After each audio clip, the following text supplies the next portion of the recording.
Gentlemen and NBs, welcome to the Valenti Vod. I'm your perfect and humble leader, Chris Valenti, and we've got a crazy story for you today.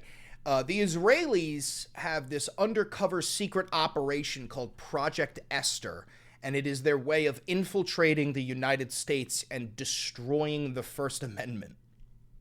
I'm not fucking kidding. I know I sound like a conspiracy theorist, but I'm not. We're going to cover it. We've got like NBC's coverage. We've got, what is this, forward.com. And we even have on the Heritage Foundation the actual document, Project Esther, a national strategy to combat anti-Semitism.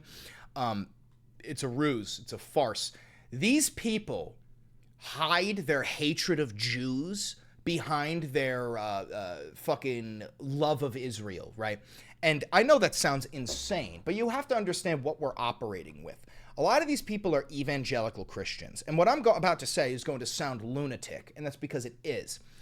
The evangelical Christians in the United States genuinely believe that Israel, greater Israel, all of it, needs to be owned by the Jews. And we're talking about Palestine and Jordan. We're talking about the entire fucking area. It needs to be fully owned by the Jews in order for Jesus Christ to return for Armageddon, in which the Antichrist and the four horsemen of the apocalypse will spawn in their army of demons and fight against Jesus Christ and his army of angels.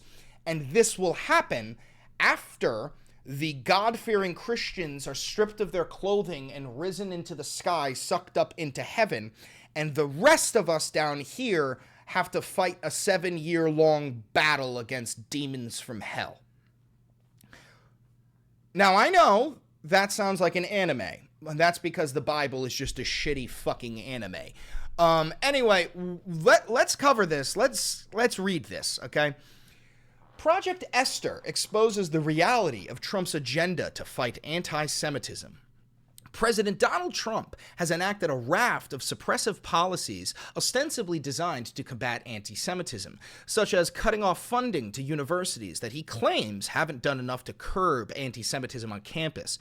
But if you take a look at the little-known playbook that appears to have inspired many of his most aggressive moves, it becomes evident how little it has to do with ending bigotry against Jews.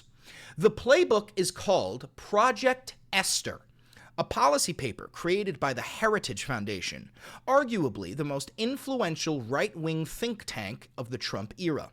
Heritage also produced Project 2025, the extreme policy manifesto that has shaped much of Trump's agenda. Project Esther is a kind of miniature Project 2025, offering guidance on using authoritarian tools to crush criticism of Israel across the country. Trump has used many of the extreme policies it has recommended, including deporting immigrants who express pro-Palestinian sentiment and attacking academia using public funding. Now, guys, as we've talked about many times on this channel, the Trump regime is assaulting the First Amendment. They do not believe in freedom of speech. They believe in freedom of their speech. And we know this because we've been seeing left and right, like we got the passing of the Take It Down Act, right? Which on its face is great. On its face, you're like, oh, so this is about getting rid of like non-consensual nude videos. And it's like, well, no, if you keep on reading the fine print, it also has to do with criticizing public officials without consent. Direct violation of New York Times versus Sullivan, a Supreme Court case that gives you the right to criticize the president. This isn't fucking Russia. This isn't North Korea. You Trump supporters were allowed to say, let's go Brandon, which was code for like, fuck Joe Biden. And us Trump haters are allowed to say, fuck Trump. That's the America that we have. That's the one that we're supposed to have. But we've gotten to the point where these Trump loyalists are saying, no, you should not have the right to criticize not only Donald Trump, but you shouldn't even have the right to criticize Israel. Okay, now why is that? Well, it's because Israel owns the United States of America through AIPAC, giant lobbying organization that owns both the Republican and the Democratic Party. Israel controls the United States. We have no control over this, okay? And this is because Mossad practices blackmail. Jeffrey Epstein was most likely a Mossad agent who gathered a lot of pornographic material on world leaders such as Prince Andrew, Bill Clinton, Donald Trump, etc., etc., etc. And because of that, our American leaders are forced to bend the knee to the Israeli oligarchs. Anyway, let's keep reading. There was some reporting on Project Esther before Trump entered the White House, although it got relatively little attention. But new reporting from the New York Times details how it came together and lays out how much Trump appears to have hewed to it. The White House didn't respond to the Times' query about Project Esther's influence on its goals, and Heritage couldn't confirm its influence. But a co-author of Project Esther told the Times he believed it was, quote, no coincidence that we called for a series of actions to take place privately and publicly, and they are now happening. The Heritage Foundation formed an anti-Semitism task force after the October 7, 2023 Hamas attacks on Israel, which helped lay the groundwork for the Project Esther paper. Strikingly, only one of the 4 people who started the task force was Jewish, according to the Times, while 2 of them were Christian Zionist leaders. The task force was joined by mainly conservative and Christian organizations rather than Jewish organizations. Now, why is this? It's because, here's a horrifying fact for you. There are more Christian Zionists in the United States of America than there are Jews on planet Earth. Do you understand that? Even if there's a lot of Jewish people who don't support Zionism, it doesn't matter.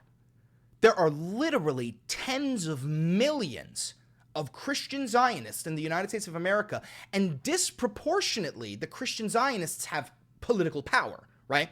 The people who are like the leaders of these red states, they are evangelical Christian Zionists, okay? They have money from Israel, directly from AIPAC. They have directly intertwined links with Israel. They will never criticize it. And Israel is aware of this, which is why they embed themselves within the United States government.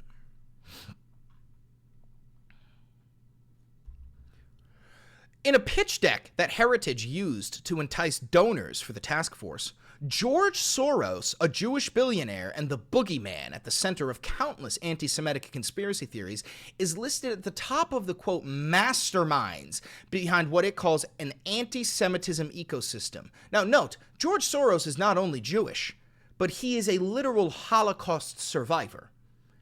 He survived the Holocaust.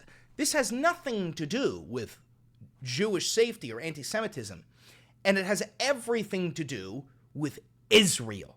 And I'll say this again, and I've said this many a times, guys. Being anti-Zionist is not the same as being anti-Semitic. Zionism and Judaism are 2 different things. Facts do not care about your feelings.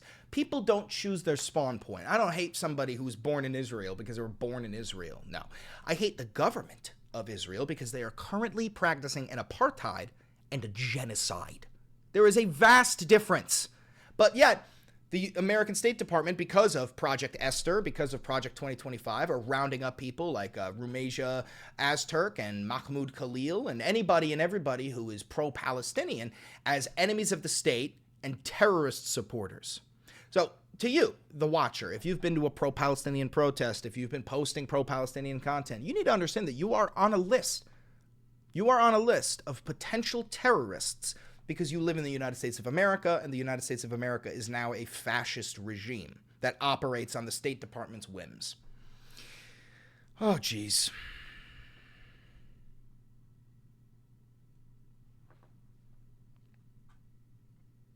In a statement of purpose, the task force identified anti-Zionism as, quote, hatred against Jewish people, even though there has long been a tradition of anti-Zionism across the international Jewish community, and it isn't inherently anti-Semitic to criticize the ideology of Zionism.